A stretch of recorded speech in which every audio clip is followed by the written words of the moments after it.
প্রিয় প্রাক্তন, আমি এখনো ভাবি তুমি কেমন করে হাঁটো। তোমার মুখে কি এখনো সেই অভিমানী চাহনি ভাসে? তুমি কি এখনো গ্রীষ্মের দুপুরে ছায়া খোঁজো, নাকি শিখে গেছো রোদের সঙ্গে মিশে যেতে?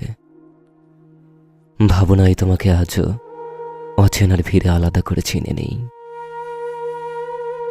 তুমি কি এখনো হেঁটে যাওয়ার সময় মাটির দিকে তাকাও, নাকি আকাশের দিকে চোখ তুলে পথ খোঁজো? তোমার চুলে কি বাতাস আজও একইভাবে খেলা করে, যেভাবে করতো আমাদের দেখা হওয়ার দিনগুলোতে?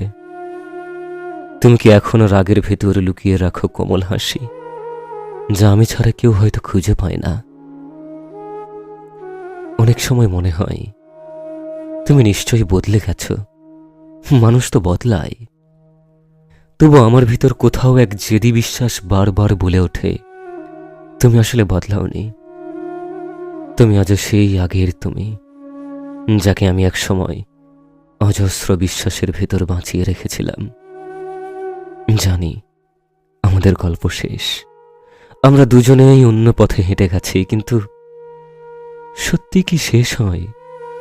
শেষ মানে কি কেবল আর দেখা না হওয়া, নাকি মনে মগজে প্রতিদিনের অনুপস্থিতি বয়ে বেড়ানো? আমি এখনো তোমার অভ্যাসগুলো মনে করি। তুমি কিভাবে রাগের আড়ালে হাসি লুকাতে, কিভাবে চোখে চোখ রেখে অদ্ভুত নীরবতায় অনেক কিছু বলে ফেলতে।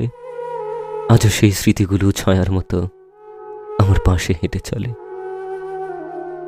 প্রাক্তন হয়েছ তুমি, কিন্তু আমার কাছে তুমি এখন এক অসমাপ্ত কবিতা, যার শেষ লাইনে আমি কোনোদিন দাঁড়াতে পারিনি। কখনো মনে হয় তুমি তুমি বদলে গেছো, তবু আমি জানি ভেতরের তুমি ঠিক একই রকম রয়ে গেছো।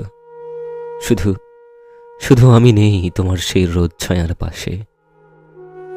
তুমি ভালো থেকো, যেখানেই থাকো, যেভাবেই থাকো। তুমি যেন একদিনও অভিমানে ডুবে না থাকো। এতে তোমার তোমার এক সময়ের আপনজন।